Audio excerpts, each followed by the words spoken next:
Okay. Good Well, morning, everyone. Oh, I forgot your kickoff.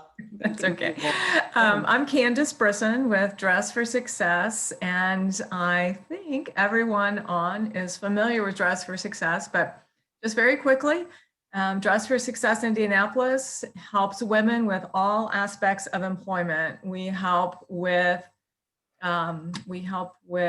job searches. We help with I'm sorry, I'm getting distracted by admitting people.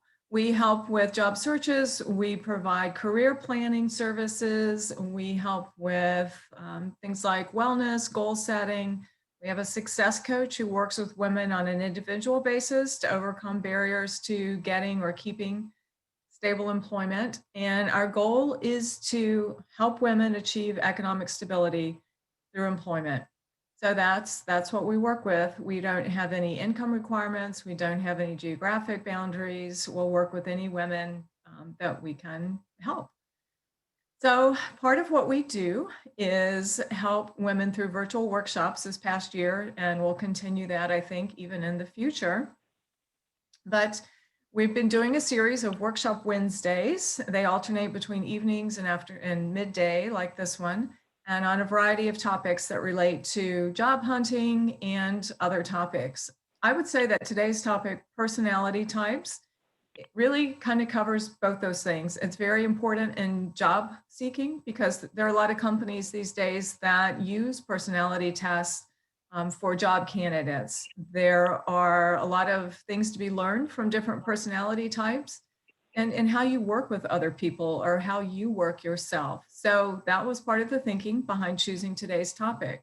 We reached out to a past volunteer who's talked to one of our groups at Dress for Success about personality types, and she connected us with her partner who has very kindly agreed to share her time and expertise today. So I'm going to turn it over to Allison, and Allison will tell us a little bit more about herself, and we'll go into the workshop. Thank you. Thanks so much, Candace. Um, yes, it is true that my business partner was a volunteer, and I was also a Dress for Success volunteer. So I was thrilled to be able to do this. I used to be, for many years, a personal shopper with Dress for Success, and it was always my favorite day of the month. It was a blast. I loved it so much. So I'm very excited to be with you all today. Um, I know this is being recorded, so I'll try to act like I'm not paying attention to that. But if it's at all possible for any of you, I know some of you are at work. You don't have to be on, not off mute. That's great. Helpful that you're not, that there's not a lot of background noise. But if I can see faces, so I don't have to stare at Candace the whole time, that would be great too. I don't intend for this to be an information download. I would also love for it to be conversational. So even if you don't feel like you could be on camera, if you haven't brushed your hair today, whatever situation you have going on behind your screen, you're also welcome to talk. And I can sit in uncomfortable silences longer than probably most people. So I will hope that you guys will feel comfortable talking and participating. So that's really what I would really like to know. There's always an agenda and materials, but what I just like is to see where those ideas and thought starters take us. So I don't want to, have to be just giving you information and being prescriptive about how this works.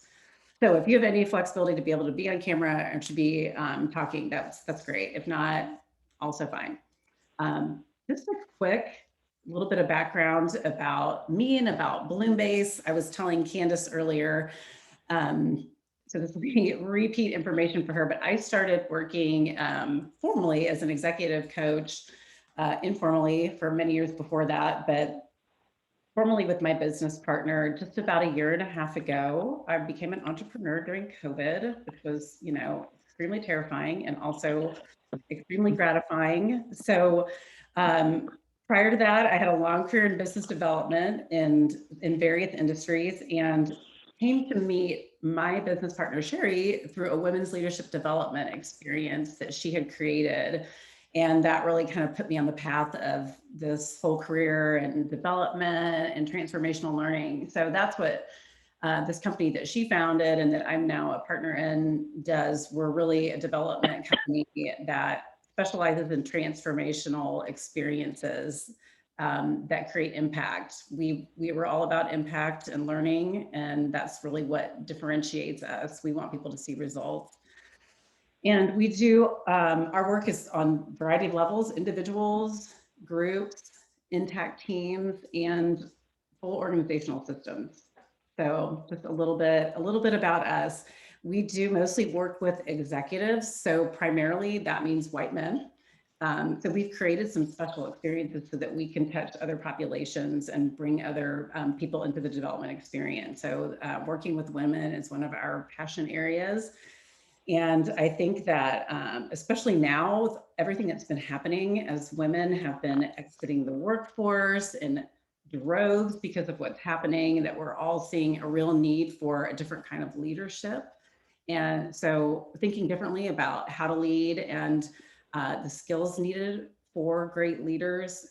It's been great to be part of seeing that conversation shift, and for that to become less about what does that mean and more about how do I get more of that as a result of the pandemic. That's been kind of our great gift in the pandemic. So with that being said, you guys had all gotten materials, and I don't want to drill through a bunch of stuff, but if you have anything to write with as you take notes, it might be the materials you've printed, it might just be a pad of paper, but that's really going to help you retain and learn anything today if there's things you're trying to capture. And the first thing I want to do on the first page of the information I sent you are some ground rules, because I do want to be able to talk today, at least to create a psychologically safe environment for learning. Maybe we're not going to get to the point where we're all sharing intimate details, where we feel comfortable challenging, notions or statements, but at least to be in a space where you feel like you can learn, you can ask questions, you can share experiences. So that's really the goal of these ground rules. So just to run through this really quickly so everyone kind of understands what we're creating with this container is to be here and be present. If you can be on camera, great. If you can be speaking, great. But try to, for the sake of your own investment in your development, be present, be on Zoom, participate. Be curious and stay in the realm of possibility. And also I would add to that positivity. We always try to keep people focused on what questions do you have? What are you learning versus, telling people suggestions, what to do. We're all, high performing women are all great problem solvers. We've had to be, but trying to practice your curiosity muscle to learn is a great skill to have. So stay in the realm of possibility and stay curious. Be open-minded and open-hearted, of course. Always assume positive intent, that everyone's leading with that. That's the kind of space that we're assuming that we're in. And if something feels a little awkward or a little, uncomfortable, that's probably a space that you're learning from. Your brain likes familiar patterns and likes to stay doing the same thing. So if you get into a space where you feel like, oh, that feels a little risky, probably because that's a growth space. So lean into that. If you feel like, oh, I don't know if I want to share that, or it might be something that you're going to learn about yourself. And my business partner and I always say, take the work seriously, and we take ourselves lightly, take yourselves lightly. Humor helps your brain learn. Actually, it keeps you open and not shut down. So we always try to make that part of how we approach our work. And just Zoom hygiene. If you aren't in gallery view, like the Brady Bunch tiles, I know it feels like everyone is an online, WebEx, Zoom, Teams expert, but I would really hate it if I was the only face in your screen. Hopefully everyone can see each other. And if you want to be on mute, great. We might mute you if there's background noise we're hearing, but just try to be present and be focused today. So any questions about any of that? Does everyone feel like that feels like at least a safe environment for learning? You can be on board with those ground rules. Maybe there's anything you'd add? I was telling Candace earlier, I can sit in uncomfortable silence. So if you don't like that. This is Bobby. Okay. And I did not receive any material in writing. And I think that's why I don't get as much out of these meetings, is because I'm a sight person and I have I read my material along with the speaker, and I get more out of the meeting because I have the material in front of me. Sure. And so I didn't get the material, and I was going to ask Candace if there's a possibility of having something like this again when we can get together, because this is really, really important to know the personalities and the different types of people that we're dealing with. It is, Bobby, and we have it on the list. We know it's been requested. So we're doing the best we can using it today. I will send you the materials right now. I'll resend those to everyone, okay? Thank you so much. You're welcome. Good to hear you. Yes, I either have audio or I have visual, but I can't seem to get visual audio. So I don't know if you knew I was here or not, but I really appreciate these meetings, and I appreciate the education. So I'm always trying to get into them. Yeah. We do see your phone number, so Thank you. appreciate that. And so that you know too, Candace is recording this. So if you want to go back with your materials and re-watch it and capture anything, you'll be able to do that too. So fabulous. Thank you. We just had someone else join. So Sorry, I was emailing. Yeah. So I will just reiterate too, for anyone that joins, I'm not gonna bring up a bunch of slides. If you guys have the materials that Candace sent out, there's some ground rules in there about how we're approaching this, and we just moved through that. We're just kicking off. So anyway, no one has anything to add to ground rules. Everyone feels like that's the right kind of space for learning today, then we will move on.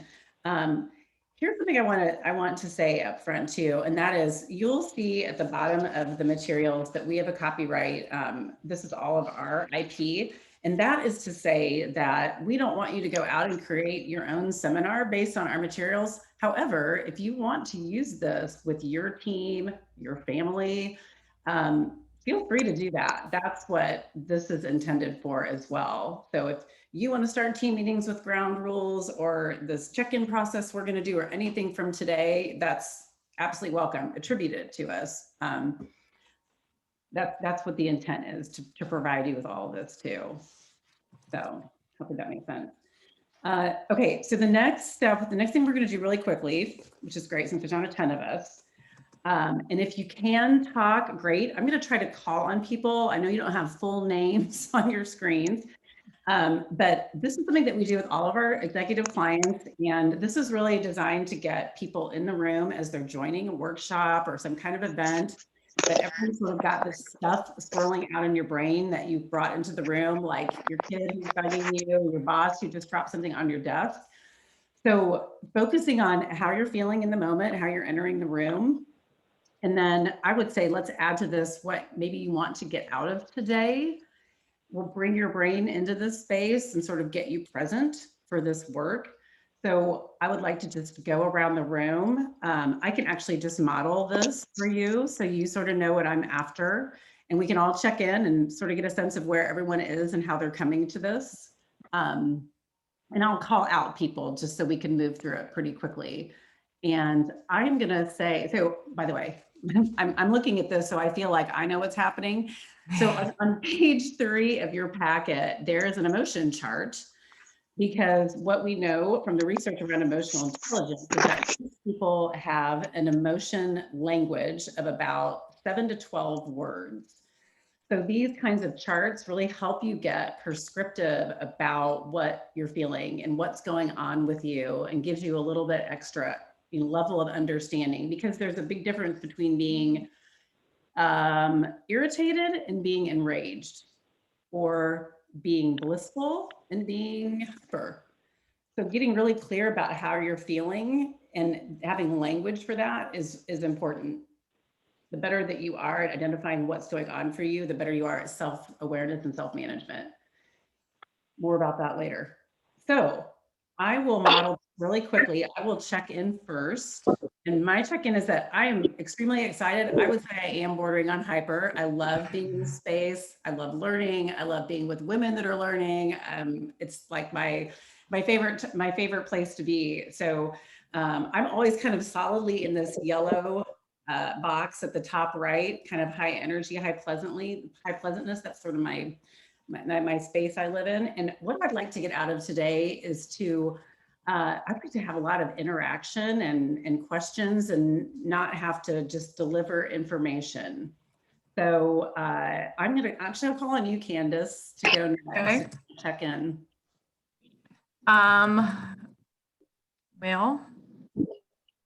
I guess I apologize. I have to pull up the slides. I was just making sure, sending those to Bobby. What kind of name, how you're feeling?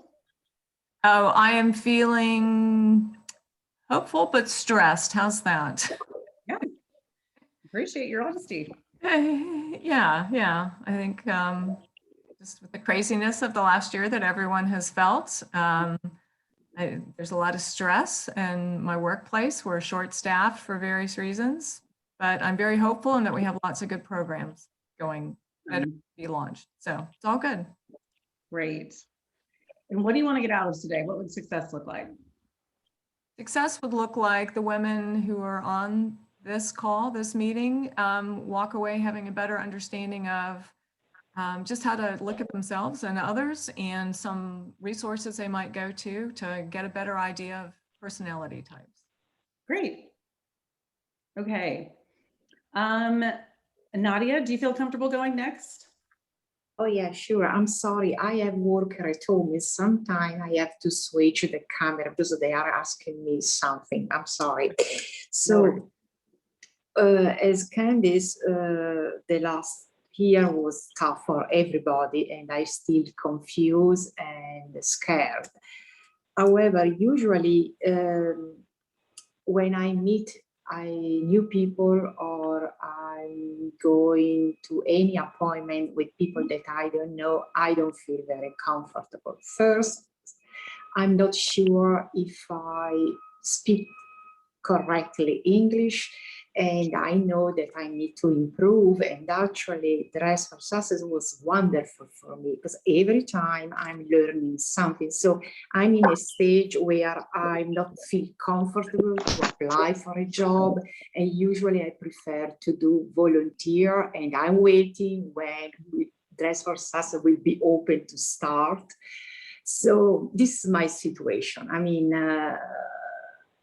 I never work in US. I'm kind of new, also if I spend 7 years. So every time I don't feel comfortable. I'm not sure if I understand well. So then I relax. But at the beginning, it's really tough for me. Sure. Thanks for I sharing. would like kind of disappear if I can. No, don't do that. Thanks for sharing that. What would success look like for you today? As usual, to learn something, to listen other people, other problems, feeling. So everything is good. Yeah. Great. You make a great point, Nadia. The part about, it's not just me not wanting to talk the whole time, but also you guys have great learning to provide each other, which is why I hope you guys get the chance to interact too. It's a great space for that. So how about, okay, I'm going to pronounce your name wrong. Is it actually like Cheze? Is that a nickname? Is it? No, it's just spelled short on there. My name is Chazelle. Oh, fabulous. What a great name. Okay, how are you feeling and what does success look like for you today? Well, I guess I'm feeling open-minded. Success will be for me today. I just want to be able to learn to keep informed with the psychological part of the workplace, of working with people, different personalities, to be able to understand better, because I'm kind of like phasing into a new career. So I just want to. Today is your day. Yeah. That's great. How about Jennifer? Jennifer, can you talk? I know you're hanging out at work, I think. Jennifer, are you there? I have to skip her. Let's skip Jennifer. She might be working. Who is, okay, Chantel? You guys, please tell me if I pronounce your name wrong. I greatly appreciate it. Chantel, are you there? She's like, no, don't call on me. How about Bobby? Are you there? Do you want to check Yes, in? I am. Okay. I'm hearing audio, but I'm not hearing visual. Well, we can still hear you. So go ahead and check in. How are you feeling and what does success look like for you? Well, I'm always excited when I can go back to work, and I'm excited about learning anything that I can because I now have started a new career and I'm working at a golf course, and I'm doing the accounting plus all the money, bringing the money in, and the different personalities that come in. And it's a very little golf course, and I find that that people are cheaters, and I'm trying to feel the different personalities of these men. They're businessmen and they're retired people, but some of them constantly cheat, and it's just a little 9-hole golf course. But some of them will play 18 and never bring back the card. So I don't know how to deal with some of these personalities because I don't deal with cheaters. Right. And I used to sell, and I dealt with liars, but I never dealt with cheaters. And people will tell you things not to make an appointment, and I understand that. Right. But I don't really call it lying. I just call it sidestepping. So I can deal with it. But Right. with people that are just blatant cheaters, I don't know how to deal with. So I told my boss, of course, and she said she would deal with it. But I would like to understand why people do this when they can afford to pay for things, but they think they owe, they have no regard to rules. Right. Well, And I'm trying to learn all this. I don't help you with that specific part, but hopefully that some of these tools will be helpful today, or at least will get you on a path where you can get some additional information too. So thank you for Thank you. transparency. And Candace, do you know who F. O'Neill is? Might want to. Sure, yeah. She's at work, so she can't talk, Got it. she said. But I know Carlene is on. Carlene. Carlene, do you want to check in really quick? Just let us know how you're feeling and what you want to get out of today. Oh, you're on mute. Well, this is a very difficult time, and we realize that. That is true. Carlene, can you unmute? Yeah. You're talking away. Carlene, can you unmute? No? You should have a little There more. we go. Oh, there you Yes. are. You got it. That's one of the issues I'm having. My computer, I need a new computer. But I feel a little displaced because of the year we've had off and getting back into being around people and doing things. But what would make my day would be learning more about social media, because that is so new and different, and the misuse of it keeps me kind of leery. But I do want to more understand it. And working around young people, I mean 40, 30-year-olds and youngsters, it's the terminologies of today. It's so different. But I'm good. I get there, I think. Thank you. That may be a great question for some of your compatriots on the phone too. Might be something that they can support your learning in too. I totally understand you. I have a 16-year-old. It's crazy. I was gonna try to see if Chantel is out there because it looks like she's off mute. Chantel, are you able to check in really quickly? All right. Well, I am going to move on, and I'm not going to put a ton of slides up here, but I am going to give you page numbers to work through. There's just some questions that are on page 3. Is that actually page 3? I feel like that might be out of order. Just some things that we might cover today. So if you go back through these materials, you can kind of refresh your memory that these are some of the things that we're going to talk about, some of the things that we'll cover today, and this is really high level because of our time. So hopefully there'll be enough language and information here for you to deep dive into anything that feels like you'd want additional information and some more specifics on.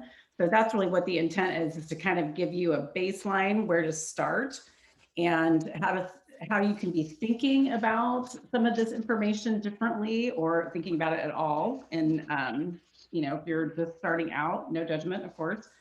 So the first thing I just kind of wanted to do is on page 5, there's some statements about personality assessments. And I just wanted to get a barometer from you all. You can even do like show of hands or, say yes or say true or false, but there's 5 statements here. And I wanted to see what you guys thought was true about assessments and what you thought was false. And the first one is that personality assessments are valid and reliable instruments or tools. Just, go off mute or raise your hand if you think that's true.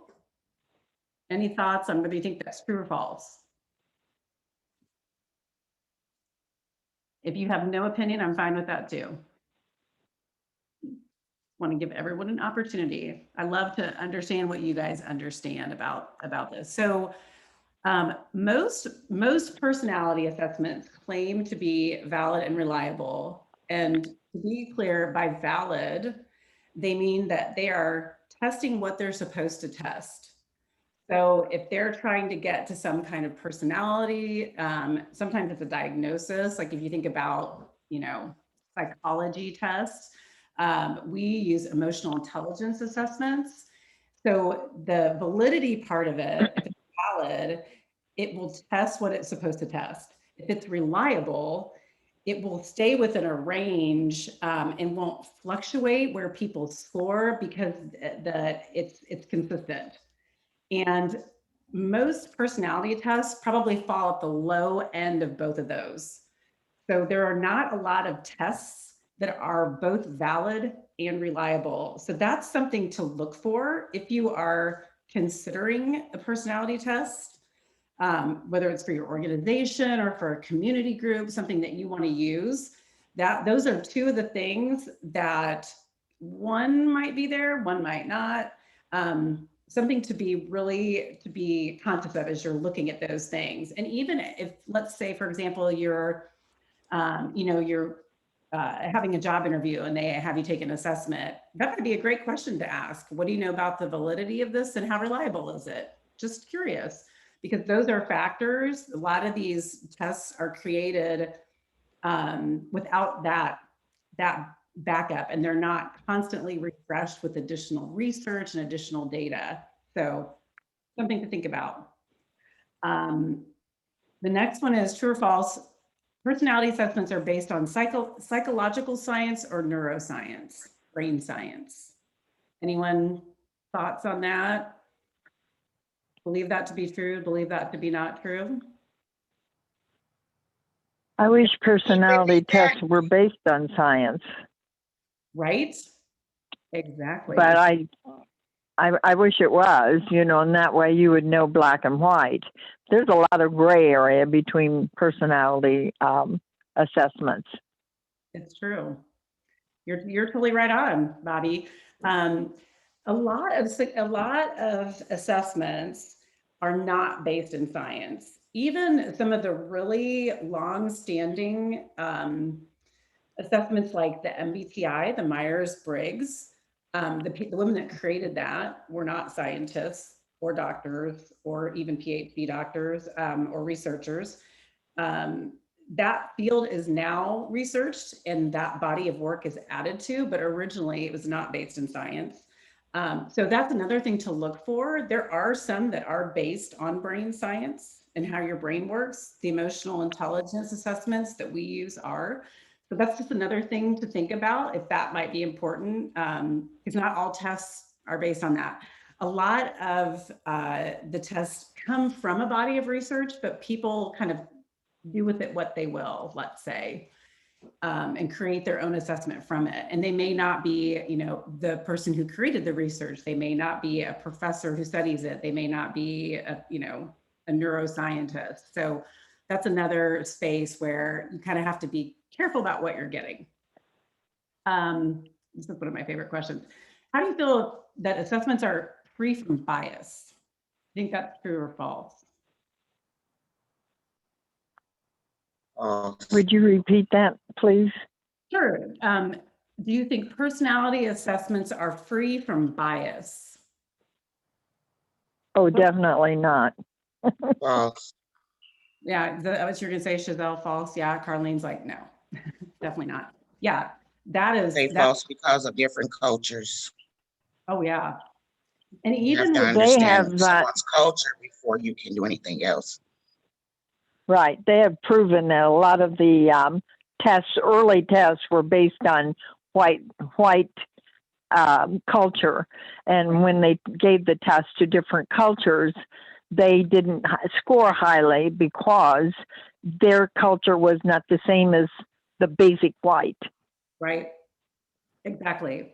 Exactly. That's what they're seeing, especially in the older tests, like the Myers-Briggs is really notorious for being extremely biased.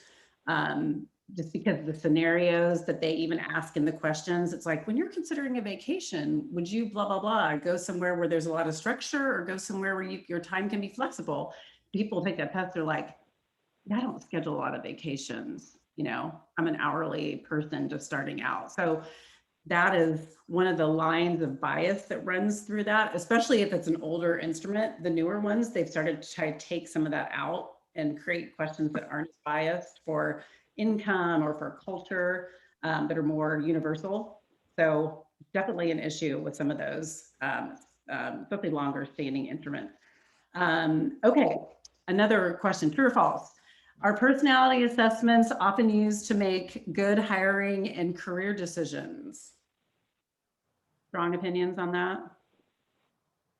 No? Unfortunately, I think they do that. So a lot of the research shows that companies that use assessments are really trying to not as much make sure they have the right person in the right role. That's true, that's part of it, but it's so that they eliminate their turnover costs. They don't want to get the wrong person that then wants to move on.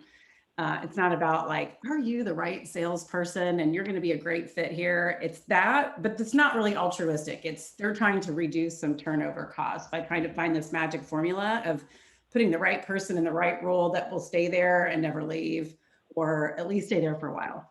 So that's a lot of the reason people use these kinds of assessments.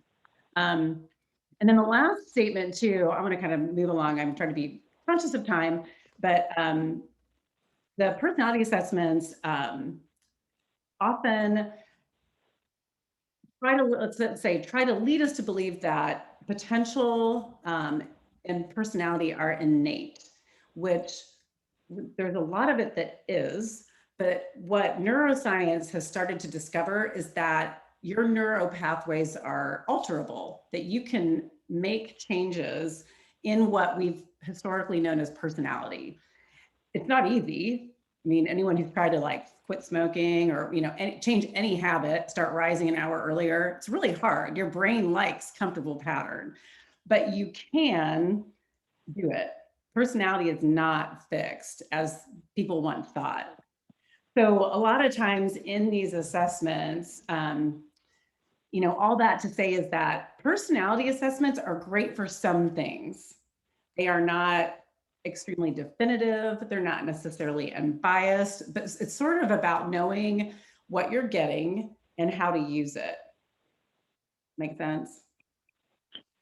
I find that children that are extremely shy can actually change their personality by understanding what they're doing to their personality in the work world. So I found myself being very, very shy and criticized for being shy. And if Candace knows me, I'm definitely not shy. I would not. So I have changed Not my shy. personality over the years to be an assertive person instead of the person that's always shy and never speaks up for herself. So I have actually read books and changed my whole personality. Mhm. Yeah, so that's a great example. There are things that you can change if you want to, if you're committed to doing it. So thinking about those personality types, whatever tool you're using, whatever assessment you're using, that isn't necessarily static. Like you're not stuck with it. With thinking about it that way, nor is anyone else. So I wanted to skip ahead to the next page. I've sort of laid out some of the different examples of tools. There are some tools on here that are more mainstream. And you guys might have heard of some of these, like the DISC profile. Those are letters that stand for specific personality types, like D is dominance, and everyone's sort of sorted that way. Insights is done by a lot of universities, mostly for students that don't necessarily have a lot of life experience or context. It kind of gives them a baseline personality assessment. And the Myers-Briggs is really old, but also very mainstream. And those are like you've seen those, they're like the ENTJ, and there's 4 different dimensions that they're measuring: introvert, extrovert, thinker, perceiver, some different categories there. StrengthsFinder is a newer one.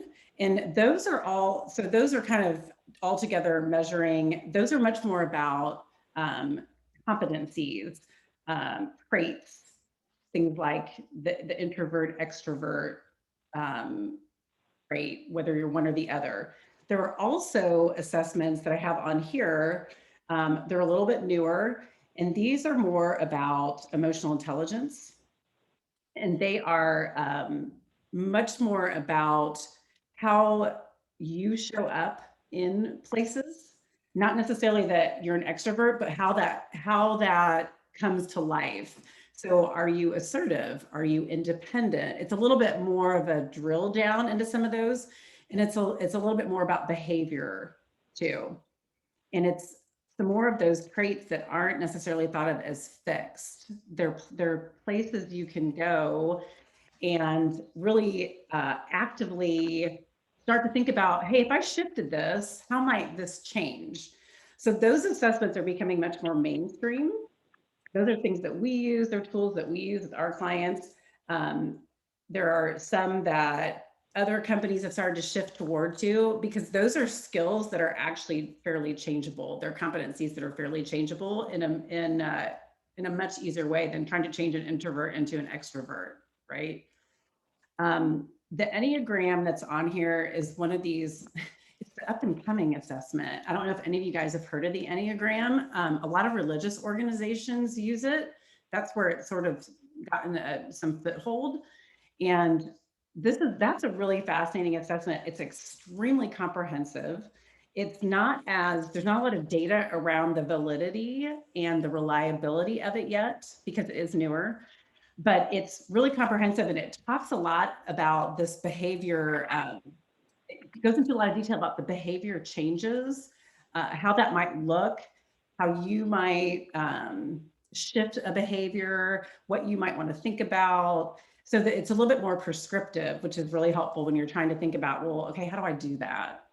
Or if you're a coach or a boss, how could someone do that? Here's something you might consider.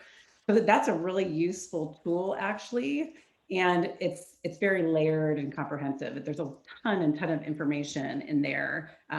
It talks about how you might like to give feedback, how you might like to receive feedback. There's a lot of useful information. It's not just like, here's a snapshot of you, do with it what you will. So all of this to say, though, there's not a good assessment. There's, there might be some, I would say, that maybe qualify as better, but it also sort of depends what you're trying to uncover. But for someone who is on the receiving end of information about people, let's say you're working with different personality types, or you're exploring your own personality type and how you might shift things. Here's what I would challenge you to think about this as. This information is data. This is not good. It's not bad. There are not good personality types and bad personality types. It's just data. So using it in that way, and if you've got information about someone, it's not that, if someone's on the introvert scale and you're on the extrovert scale, that it's an issue. It's how do we take this information and use it so that we're both getting to a place that we want to get to. I think people look at things like on a spectrum or a scale of like, well, if you're way up here on, this, and your person you're working with is way down here, it's gonna be really hard and you're gonna have a lot of conflict. It's just a matter of getting clear on how you can best work together. And that takes a little bit of work. Nadia, I'm looking at you and you're kind of like have this wrinkled, you're kind of like, look like you're thinking about something. Do you have a question or a comment? I feel like I've been talking a lot, so. Well, thank you for being our speaker, and we appreciate your time and efforts. I'll get the material and review it, and I do appreciate you being here. Well, Bobby, I hope you're not hanging up because I still have 15 minutes. Or do you have to? I think I've always kind of put a lot of weight into the Myers-Briggs, but now you're saying that they're adding to that a more scientific and as opposed to emotional. Well, they're actually, so that's a great question. They're actually doing more research to understand how emotions impact some of those behaviors, or let's say not behaviors, competencies that they're measuring, because that's where you can make behavior change. I don't know if that's really clear, but they continue to do research to try to get better at helping people understand how to work with different, let's say opposite competencies. And they're always sort of adding to that and expanding on it and helping that information come to life better so people can work with it, work with that data. There's all kinds of theories out there, and I took a course and was a color consultant, and they found by painting the incarcerated people with pink walls, they painted the walls pink, they became more demure than gray or vibrant colors. And I think a lot of that really is still true, because I deal with church ladies that are very emotional, and they will call me and I will have to actually calm them down.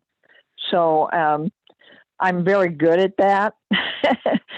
And so, and I've gone into their homes and they'll have it loaded with pink. I mean, it's like they stand on the porch and say, take advantage of me. And I'm going, you've got to be stronger. But when they're engulfed with all this pink, it seems like it keeps them down. Bobby, you can't see me, but I'm standing in my office and my walls are pink. Well, and mine are vibrant blues and vibrant oranges. I said I'm part gypsy. Oh, that's so funny. This theory. I've actually painted my quiet place in orange. That makes sense. Because I'm happy there. I'm real happy. Orange makes me happy. And so I painted one of my walls in the nook where I have breakfast. It's orange. And then my quiet place is my huge bathroom where I can go in there and just stay for a minute and be happy. Got it. Got it. It makes me wonder, is that the color that they chose for baby girls as opposed to blue? On Right. purpose, Just a theory. on purpose, right? Well, my mom always painted our bedrooms blue or green. She said it was soothing in case we got sick. I don't know. Maybe she had something there. I have no idea. Interesting theory. All right, that's something I have not ever explored. I'll have to dig into that because I have a very big obsession with pink. So I would not describe myself as demure though, for sure. So really quickly, I want to cover just a couple more things. So there is on page 7 of your materials, there's this sort of spectrum of chevrons. And I just want to talk to this really quickly because what I've been sort of processing through, around this data around personality assessments is, so this is how we think about leadership. Based on research, all of the work that we do comes from the emotional intelligence research that was originally done by Daniel Goleman, lives at the Korn Ferry Institute now. But what we know about leadership is that regardless of all of these assessments, right? So there's lots of great data about yourself, the people around you you're working with.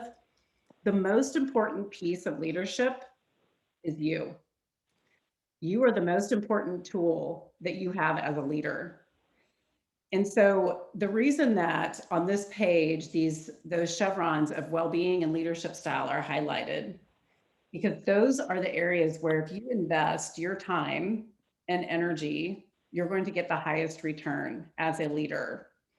So with your well-being, here's a great example of that. If you ever try to go to a party when you're sick, that's not a great situation. Like you're just sort of muscling through, you're thinking about when can I leave? When you're showing up as a leader, and I mean leader like holistically, like on your in your church, on a board, in your family, how you show up day to day in the spaces that you show up in, how you're doing that, whether you're tired, overworked, stressed, that's going to impact everything that you do throughout your day. So your own well-being is that first fundamental piece. And there's a lot of layers to that. It's physical well-being, it's emotional well-being, spiritual. There's a lot of facets to that. There's a bunch of research around that.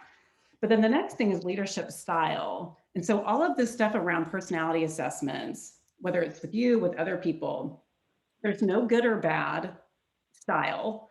It's not better to be an extrovert, even if you're a leader. It's not better to be an introvert if you're an engineer. It's being consistent in that space that you're in, because it lets the people around you understand what to expect. And a great example of that is, let's say probably everyone has known someone like this. Every time I tell this story, people are like, oh yeah. Let's say you've had a boss or even a friend or a coworker that one day they come in and they're like, hey, everybody, you've been today great, do your best work. And then the next day they come in, they walk in, they go straight to their office and slam the door. And they're constantly like that. And it's really hard. And then, then the team starts to go, what's going on? Like, was it the email I sent? Did they not like the presentation? Like, people are, then they start making up stories in their head about what's going on. And then the next day they're happy again. Everyone's like, okay, well, I guess, so it's that consistent leadership style of understanding how you're showing up in your authentic style, not trying to be something else. I think as women, we're, especially women of my generation and older, I'm 50, we thought we had to be more masculine. So you're one thing at work and then you're another thing at home. It doesn't always work out either. Like wherever you go, you're there. And it's really hard to pretend to be something else. So again, it's that consistent style and understanding if your personality type is introverted, how do you stay in that bandwidth? I mean, you can have a bad day. You can, come in one day and, not be super happy. But to allow the people around you to understand that every day they're going to expect that you're not going to come in with your finger guns and, hey, everybody, and to understand how to sort of stay in that lane and what that means from a lot of different aspects of you, like how you might like to give feedback because you're an introvert or whatever that personality test has said about you. And the same thing for the people on your team.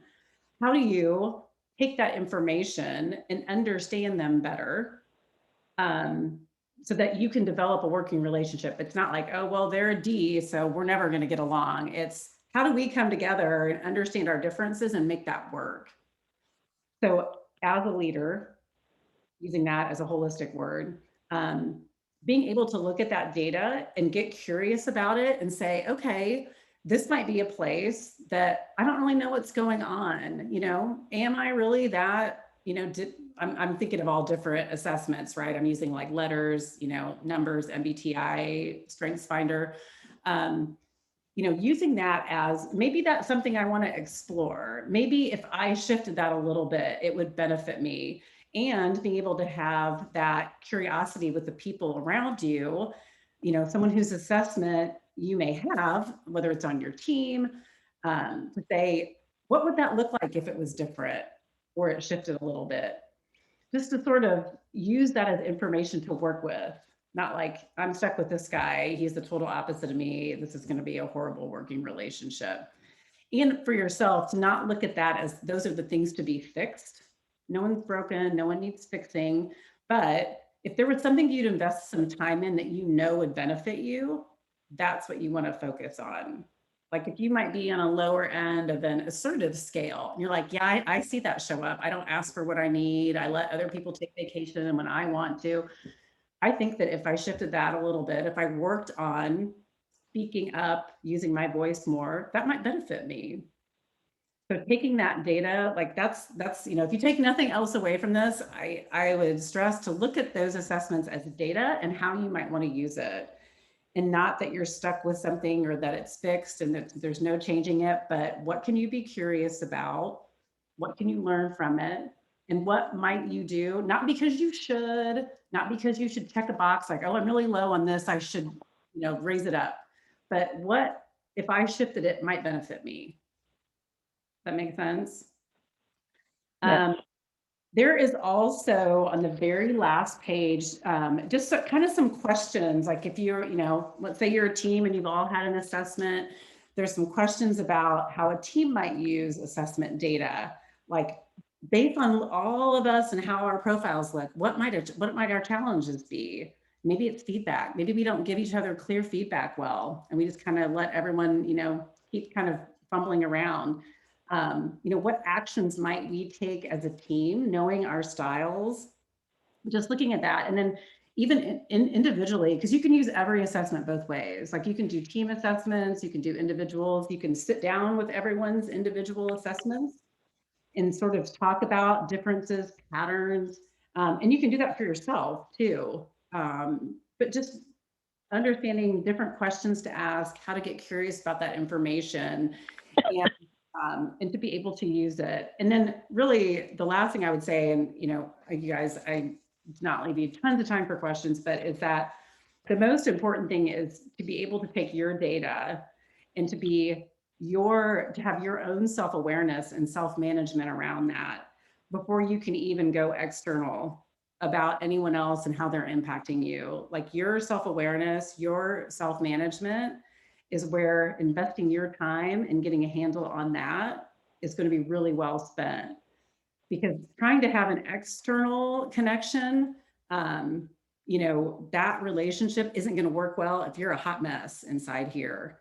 Doing the work on yourself and understanding your personality style, what works for you, and being clear about that is really the most, the best work you can do, because then you can relate to other people, you can connect with what might be happening for them, and you can manage relationships with them. But your important relationship is you first. You have exactly 1 minute. Not just kidding. If anyone does have questions, you're absolutely welcome to stay on. I have time, but. Well, I have to go to work now, but I do appreciate all the information that you've given us, and it gives us a lot to think about. And when I get the material, I will go over it extensively and ask these questions of myself. Excellent. Appreciate it. Bobby, you should have the material in your email. So if you check your email and don't see them, let me know. We can resend again, okay? Thank you so much. I'm sorry I'm not a techie person, but I'm working on it. Yep, you do. Anyone else?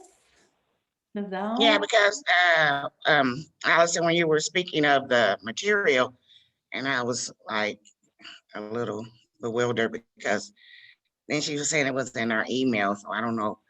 I mean, I had checked my email to attend the meeting, so maybe she needs to resend it out to my email, the material you were going over. I resent it during the meeting, Giselle. So just, again, let me know.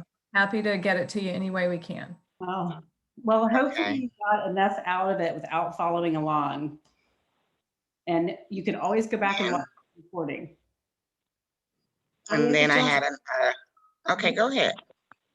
I'm sorry, I have a quick question for us.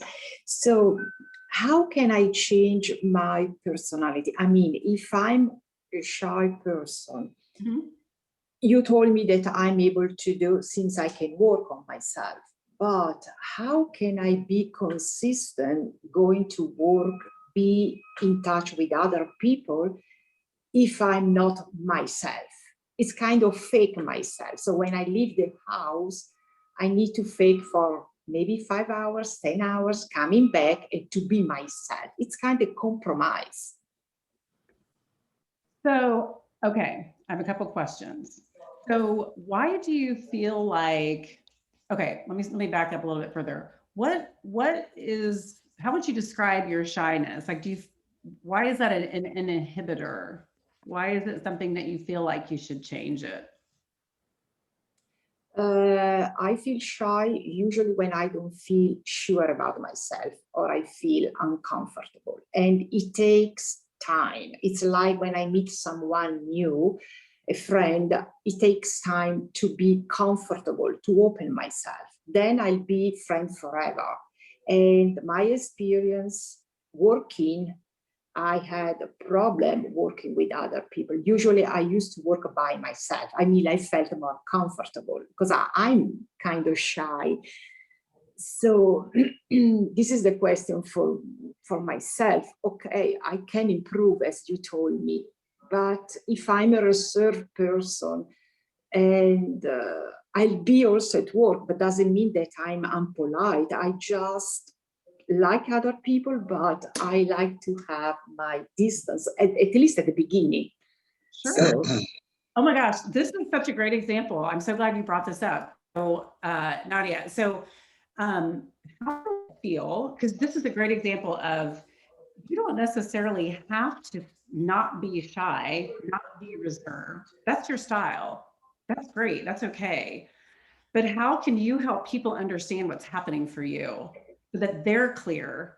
So that how would it feel to say, when you don't know someone well, to say, hey, just so you know, I'm kind of a shy person. Don't take it personally. I'll get there eventually, but I just wanted you to know that. mhm. Or you might find me reserved. Just give me some time to warm up. It's just my style. But just to be clear about what's happening for you. Good You know, idea. Yeah. as you say, you go out and you're like, I have to act like I'm bubbly, just to be able to say, to be able to be clear about what's going on with you. Like, hey, I know I'm kind of quiet. It's not that I'm not listening or I don't care. That's just my style. I'll warm up. You just got to give me a little time. And people go, okay. Mhm. Being clear about what's going on for you and understanding what's happening for you. You might, like you said, sometimes if you don't feel good about yourself, you may say, hey, I've been kind of quiet because I have a lot of questions and I'm not feeling like I understand what's happening. Maybe I could ask some questions and get clear.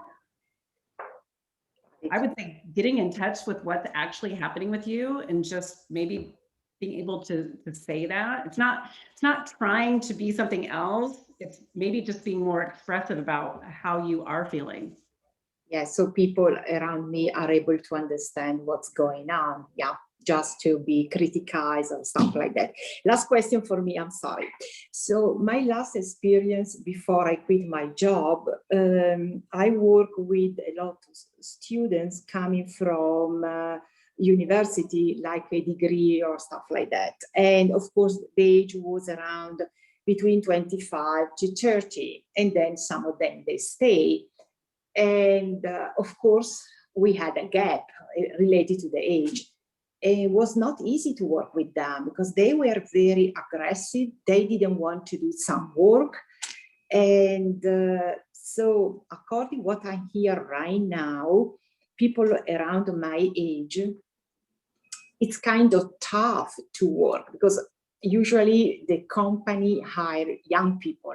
Mhm. And they are very strong. They can spend all night working. And of course, I'm sleepy in the couch around 10 p.m. I'm in trouble. So how do you manage to work with these people and you don't feel old, kind of updated and retired? Well, I think if I could solve that problem, I would be making a lot more money than I am now. This is such an interesting question. So the company I used to work for did a lot of research around millennials when millennials first entered the workforce. Now it's even like the generation below that, Gen Z, right? And here's sort of like high level. They had reputation for not wanting to work hard, wanting to be constantly like rewarded, patted on the back, asking a lot of challenging things, asking a lot of questions. And, for each of those things that made it feel really different to the older generations, there was a lot of positive that came out of that. So I would say, number one, what can you learn from them? And the flip side, how might they learn from you? What might be something that they don't know, or just even wondering if they're open to learning from you? Like, how do you even get to that point? Like, I would love to learn from you. To Carlene's point, I don't understand social media. I don't understand your language. Like, let's learn. And then I'll tell you how we used to do that stuff when I was 20, and them being opening to learn, because there's such a great element to some of the disruptions that those generations are bringing to the workforce. I'm one of those people, I'm like, go millennials, you give us flexible work time. I think some things they're doing is great. You pressure companies, millennials, into having, corporate responsibility. Like, that's become such a huge thing because millennials will pass up more salary for a company whose mission they believe in. I think that's a great development. And I think just being able to have those transparent conversations about, I'd love to understand more what you mean by that, or why you work this way, or what's good about it, and trying to make them comfortable with talking about it, and then maybe being open to what you're saying. I think just being curious and trying to learn more about where they might be coming from. I have tons of questions for people that do things differently from me. I don't look at it as bad. I mean, I don't think the way I do, I'm sure Chazelle and Candace and I all do things differently, and there's so much to be learned from that. I would look at that as Thank you. yeah. Hey Candace, I received your tutorial for today, but I Okay. happened to hear my phone ding saying I had a email, and I checked it and I saw you sent it. Thank you so much, because it got me on track because I was lost. Thank you so Okay. much. Yeah. But like you said, the millennials, one of the issues I have with this society of now is, although I do learn and kind of catch up with what's going on in the younger folk, no sooner than I get it down, it changes. And that's really, that irks me. Okay, so that's it for me. It's just changes so quickly and so often. So true. The speed of change that we're all going through now it's staggering. It's staggering. And we just did a big change course with the IU MBA students because you have to learn how to navigate change. Like, I don't know how many of you know that that's actually a skill set. It's not easy. It is hard.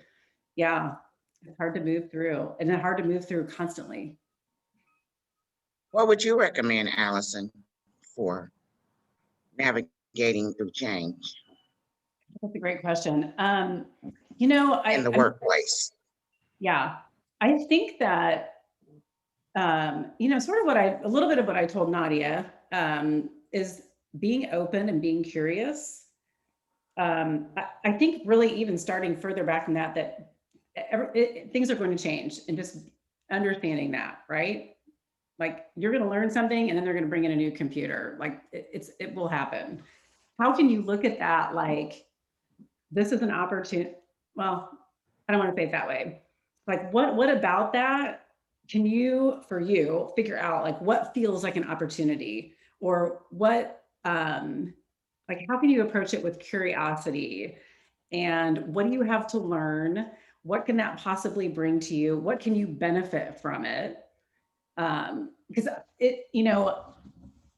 learning to me is like it's like almost like physical exercise. Like, it makes my brain feel better. It makes me adaptable in other situations, so you don't get stuck in some of those other patterns in other places in your life. That's actually why I love change, because it makes me less stuck in like the story that, I'm like, my mom tells me that I'm too old to have long hair, like those things that you think you believe are true that you don't even know where they came from at some point.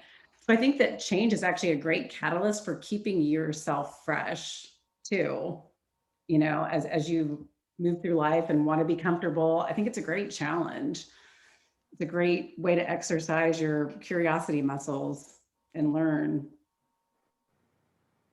And that might be an unsatisfactory answer, Chazelle, but that's how I look at it. It would be interesting to know, this is a question I would have for you. When have you gone through change that you did embrace? And why was that? Well, exactly. I mean, I could say that uh,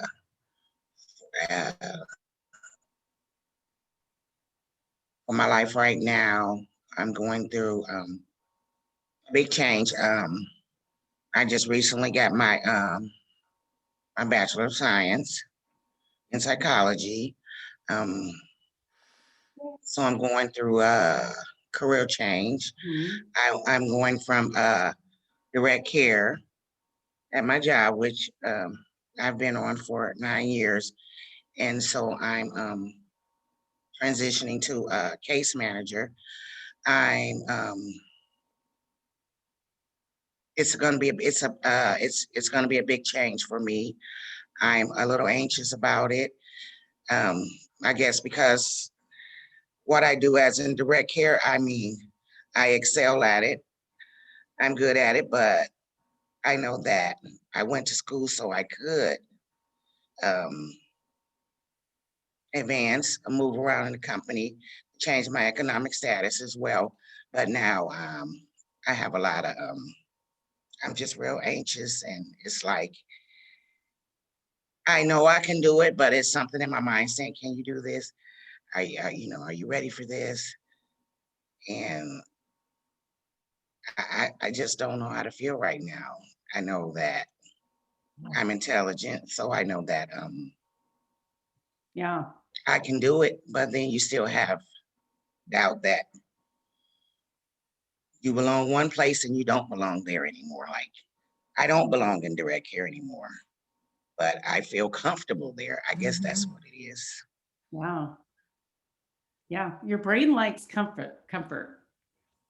Do you ever notice how those voices in Yeah, your, and when you were saying that earlier, yeah, Allison, and I was like, well, maybe that's what it is. yeah. Because Kind of got an epiphany when you said that. And it's like, Is that what it is? My brain just likes that comfort. Yeah. And when you, again, so like how, and I said too, that when you get into growth, it starts to feel like, ooh, I don't, that's when growth is happening and you should lean into that. And because what I was going to say is, do you notice, maybe you guys have this experience, do you notice how those voices in your head, like, oh, you're going to be terrible at this, you're not good enough, they get louder when you're about to do something really big. Mm-hmm, mm-hmm. And Chanel, changing jobs is considered one of the stress events in life. It doesn't mean it's bad, but it is up there on the list of, stressful life events, because it is. It is scary. It can be scary. But I think it's awesome that you're actually noticing it, because in all of the coaching that we do, all the clients that we do, the first work that you have to do, and this takes people a long time sometimes, is notice. Notice what happens when you're getting ready to change your role. Notice what happens when you're with someone in a meeting. Like, it's the noticing what's happening for you. You have to notice it before you can do anything about it or change it. So you've already gotten through that part. You're like, wow, I'm noticing that going into this new role, I'm feeling nervous, I'm feeling anxious. So at least you've noticed it. That's 2/3 of the battle. Because now that you've noticed it, you can be like, okay, what do I want to do with that? Do I want to just sit with that and be like, okay, I'm going to feel nervous and I'm still going to do it? What was coming up for me when you were saying that was, what did you do when you first started in your previous role? Oh, well, I guess, oh my gosh, Allison, it's been a long time. I would age myself telling you. I guess that, well, I was young then. And so, it's something about being young that you feel like you can conquer the world. Um, like I said, I'd been doing it for several decades, but now, I don't have that. I don't feel like I have that youth on my side. I, I learned to master the computers. I took the Microsoft Word 1 and 2 while I was in school. Um, and I'm still learning. So that was a fear for me, but I got over that hurdle. Um, it's just, I don't know, when you've done something for so long and you wanted to change. I mean, I loved what I did, but I knew I wanted to advance and I knew I wanted my economic status to change. So I had to go to school and get a degree to be able to move around in the company. But now that it's actually here, I'm just afraid. I guess I'm going to have to do it afraid. Well, so this is what I was kind of asking that question. I know it's been a long time since you changed roles. But when you think about starting that job, if you can remember, did you have someone that was your go-to person if you had a question that you felt comfortable with? Like, how did you start to learn, or how did you resource yourself until you felt comfortable for that job? And how can you replicate that when you shift into your new one? What would support look like?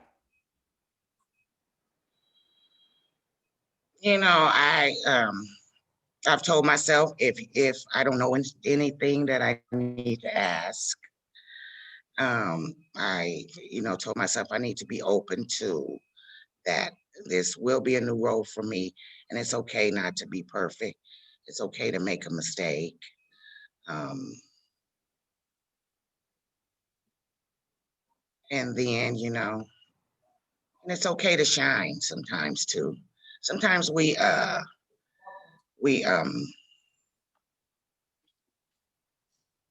and the word I want to use for it, but sometimes we lower our shine, to fit in. And that's something I don't want to do anymore, because outside of the workplace, I get a lot of shine. But in the workplace, sometimes I feel like I have to lower my shine. You know what? you're robbing your company of a lot of awesomeness if you do that, because they're not even asking you to. Right. Who do you work for, Chazelle?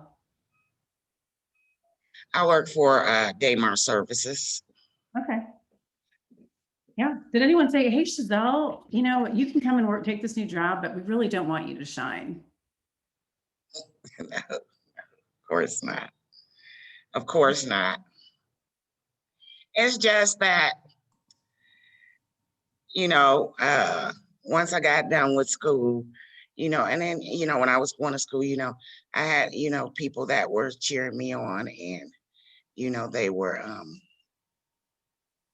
happy for me, that, you know, I was going to school, that it's never too late to learn. But then once I got done with school, I think that, you know, the people that were on the same, in the same job as me, they saw me different. So I knew that, you know, that I didn't, this wasn't for me anymore, and I had to move around, you know, because when I first got my bachelor's, I went straight to the master's program because I'm in the master's program, getting my master's in psychology for a licensed mental health counselor. And I didn't apply for any jobs. I was just like, you know, just went from, I was still doing direct care, and which, and then after, this just happened for me last week, but it was like, one day I woke up and I felt stuck. And I'm like, I'm stuck. I think I used the excuse that I'm just gonna finish my master and this is what I'm gonna do, the licensed mental health counselor. And then one day I just felt stuck. It was like, I have this degree, you know, you need to use it. I felt like I just couldn't move, or didn't want to move, or I was just afraid to move. So then I just decided that, you know, I was going to go on the job line and apply for some positions that called for my degree. But, you know, now I'm just almost terrified. It's like, oh my God, I'm now getting ready to do Well, something. I'll tell you, it feels to me like you were really clear about what you needed to do. Yeah, I would agree. And Chazelle, I would also add that those of us who aren't young anymore, we may not have youth, but we have a whole lot of wisdom and experience, and that is priceless. So between your intelligence, your degrees, your wisdom, your experience, you got this. And your shine. Yeah. Yeah. Pull that straight out of the drawer when you get there. That's what I'm thinking. Yeah. Okay, because, yeah. You've totally got this. You were so clear. There's no question. If I had any questions for you, like, are you sure? What do you think of this? I'm like, I will be shocked to hear that you don't love it. And I also think Yeah, it might be I motivating. love it. I think you might be motivating others on the call today too. You never know when you're planting seeds you might be inspiring people, you know, and some of the people around you as well. So don't undersell yourself. Great point. Great point. Please, I I so. hate to cut things off, but I do have to cut things off. So Allison, just thank you very much for the time today and the material and the explanations. I think it's given everyone a lot to think about. And, you know, I would say one of the nice things that we're seeing in employers is that more and more employers are starting to understand the value of diversity. So whether it's age, whether it's culture, whether it's race, personality types, they're seeing that diversity makes for better workplaces. So I think the better we know ourselves, the better we can take advantage of that and build on that. So I just would like to say thank you to Allison. Thanks to all who were able to join on. And if you did not get the materials, please let me know. We'll send those out again. And I will also send the recording to everyone. but we're very, And Candace, I have a quick question for you before you okay. sign off. Yep. What's up? Well, actually, I got hooked up with a Dress for Success for an etiquette class I took, and we were going to like different job fairs and stuff just to, feel comfortable with. And that was like maybe about 3 years ago. So I came, and I got, outfits for interviews and stuff like Mhm. that. As a matter of fact, what I wore to my recent interview, I actually got from Dress for Success. But Nice. now that I'm transitioning, because in direct care, I just wore t-shirts, jeans, Mhm. and gym shoes. And it's like now I need a different work attire. And I was wondering, could I be helped with that? Yes, you can. So what I'm going to do is I'll reach out to you, I'll email or call you. And then I also think you'd be an awesome member of our professional women's group. So I'll do the sales pitch on that too, because I think you would get a lot out of it and you would contribute a lot too. So yeah, I'll reach out to you, Chazelle. Okay. Okay, thank you. All right. Well, thanks everyone for being on, and let me know if you have questions or we can help you with anything. But take care. Thank you. Well, Bye. bye, Carlene.